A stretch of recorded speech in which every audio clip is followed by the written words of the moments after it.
Muito bem, pessoal, a questão 1, então, do módulo 6 diz o seguinte: uma amostra gasosa ideal sofre um ciclo de transformação ABCA. Sabendo-se que no estado A, a sua temperatura inicial era de 27 graus Celsius, podemos afirmar que... Bom, então, transformando esses 27 graus em Kelvin, a gente vai obter 300 Kelvin, né? Só somar com 273. Bom, aí agora vamos analisar as afirmações, então. Tá? Houve aumento da energia cinética nas partículas do gás na transformação de C para A.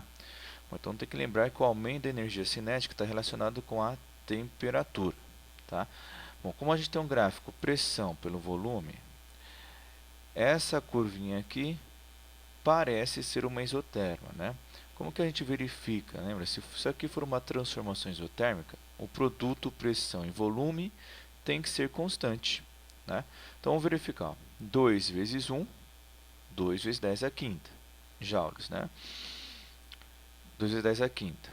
Muito bem. Se nós fizermos 1 vezes 2, a gente vai ter 2 vezes 10 à quinta também. Então, ou seja, como o produto é constante, isso aqui é uma transformação isotérmica. Por ser uma transformação isotérmica, a energia cinética nas partículas não aumenta, elas permanecem constantes. Né? Segunda, então essa aqui está errada. Bom, letra B. A temperatura no estado B foi de 5 vezes 10 ao quadrado, ou 500 Kelvin. Bom, vamos ver o que aconteceu. No estado B, se nós pensarmos daqui do A para B, e é interessante pensarmos do A para o B, porque no estado A a gente já tem a temperatura que é de 27 graus Celsius ou 300 Kelvin.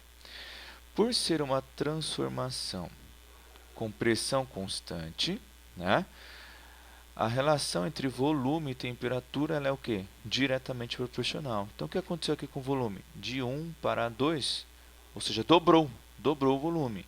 Então, a temperatura também tem que dobrar. Então, o dobro de 300 é 600 e não 500 Kelvin. Né? Mas também poderia ficar verificado como? Através da equaçãozinha. Né? Então, por ser uma transformação isobárica, né, esse trecho aqui de A para B, né, então a gente vai ter V1T1, V2T2. Então, volume 1 é 1 e a temperatura no estado A, 300 Kelvin. V2 no ponto B é 2 e o T2. Então, resolvendo, daria os 600 Kelvin, como já havíamos falado. Então, também está errado. A amostra recebeu calor na transformação de C para A.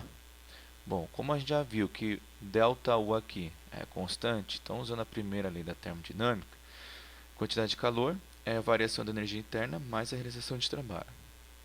Como esse cara é constante, né, no caso vale zero, né, o ΔU não houve variação de energia interna, então a quantidade de calor é igual ao trabalho. Só que na ida de C para A, de C para A, o volume ele está diminuindo. Se o volume diminui, o trabalho ele é negativo. Né? Se o trabalho é negativo, então a quantidade de calor também é negativa. Então, ou seja, uma quantidade de calor negativa não significa que ele recebeu, mas que ele perdeu calor. Tá? Penúltima, alternativa D. Né? O trabalho realizado durante a transformação de B para C foi maior que na transformação de A para B? Bom, de B para C, ó, o volume permaneceu constante. Se o volume é constante, não há realização de trabalho, porque o trabalho depende da pressão e da variação de volume. Então, nesse trecho aqui, o trabalho é igual a zero. E de A para B? De A para B, há uma expansão, há um aumento do volume. Então, o trabalho ele é positivo, maior que zero. Então, na verdade, a transformação de A para B, que é maior na de B para C, que ele fala o contrário, né? Então, essa daqui também está errada. Então, como vamos verificar a letra E? O trabalho realizado pela amostra na transformação de A para B. Então, para calcular o trabalho realizado nessa transformação, basta nós calcularmos a área abaixo desse gráfico. Então, se nós calcularmos esta área abaixo do gráfico aqui, nós vamos obter o trabalho realizado, porque lembre que o trabalho é numericamente igual à área, né? tá numericamente igual à área. Então, vamos verificar aqui a área desse retângulo. Então, a base aqui de 1 para 2 vale 1. A altura aqui vai valer 2 vezes 10 à quinta. Então, 2 vezes 10 à quinta vezes 1, 2 vezes 10 à quinta joules. Então, a resposta certa, a alternativa E. Tá certo, pessoal? Muito bem, a questão 2 era o seguinte. Certa massa de gás ocupa inicialmente meio litro de um recipiente sob pressão de 1 atmosfera. O gás recebe certa quantidade de calor e aumenta a sua energia interna em 12,5 calorias, passando a ocupar um volume de 1,2 litros sob pressão de 1,8 atmosfera, como mostra o gráfico da pressão P em função do volume V. Considerando-se uma atmosfera igual a 10 a quinta pascal e uma caloria igual a 4 joules, a quantidade de calor que o gás absorve nessa transformação é em calorias de... Bom, então uma coisa importante é lembrarmos que a quantidade de calor é a variação de energia interna mais a realização de trabalho. E nós temos já o ΔU, né, que é o que? A variação da energia interna, né? Sua energia interna aumenta em 12,5 calorias. Né? Como ele me dá aqui que cada caloria equivale a 4 joules, então nós vamos trabalhar com o ΔU como sendo 50 joules, né? 12,5 vezes 4, 50 joules. Né? Por que isso vai ser relevante? Né? Porque a gente vai ter que trabalhar primeiro com a energia em joules, né? Porque a gente tem uma pressão em atmosfera e um volume em litros, então a gente vai ter que converter isso daqui para trabalharmos tudo em joule primeiramente, para depois voltarmos novamente para calorias, tá? Senão não dá certo. Bom, então como que era o trabalho mesmo? Era o cálculo da área desta regiãozinha abaixo do gráfico. Aí é um trapézio, não lembro o trapézio, não tem problema. Vamos dividir, igual eu fiz aqui, ó, em duas figuras, um triângulo e um retângulo, que é o mais fácil para nós, né?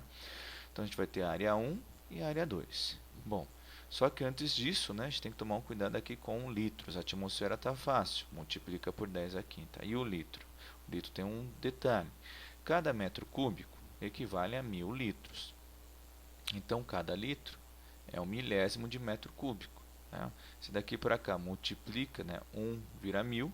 Então, para isso daqui, litros para metro cúbico, eu divido por 1000. Então, dividir por 1000, que é 10 a menos 3 metros cúbicos. Né? Então, agora fica fácil. Bom, para a primeira área, base. Qual é a base? De 0,5 a 1,2. De 0,5 a 1,2 variou 0,7. Variou 0,7. Só que 0,7 litros, que equivale a 0,7 vezes 10 a menos 3 metros cúbicos.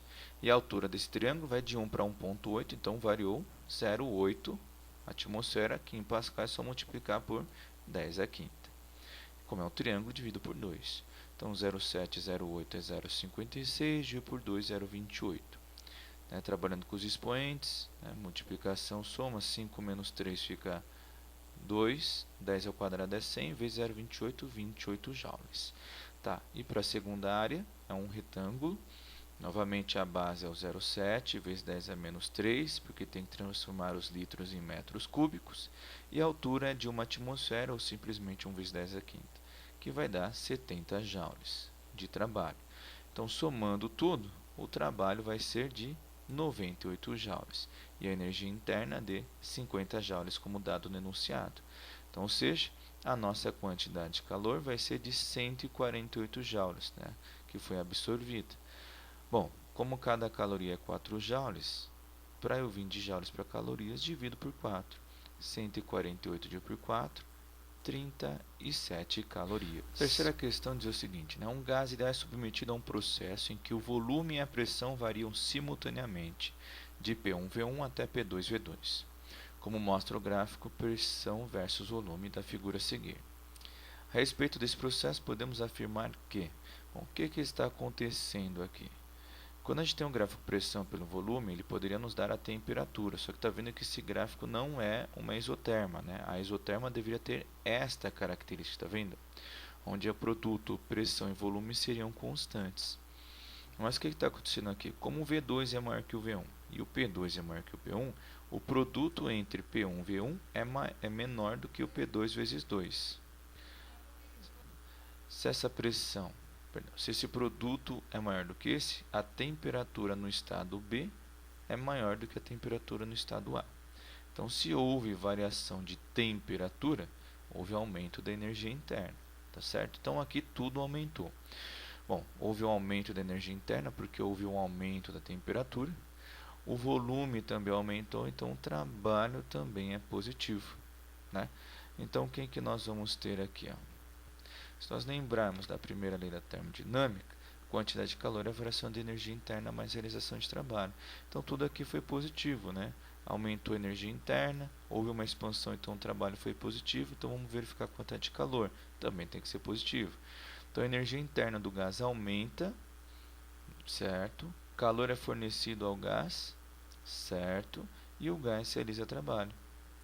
Letra A, né?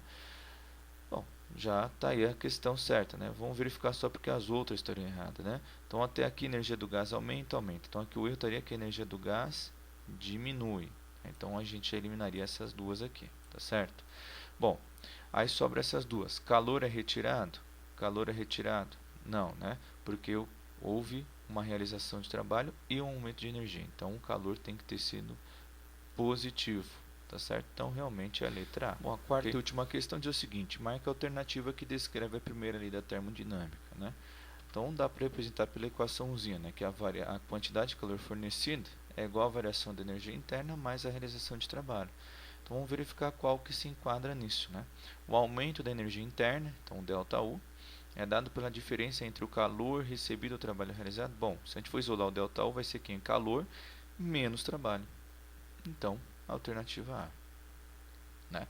O trabalho realizado é dado pela soma do calor recebido com aumento de energia? Não, o trabalho é a diferença entre a quantidade de calor e a variação da energia interna. Né?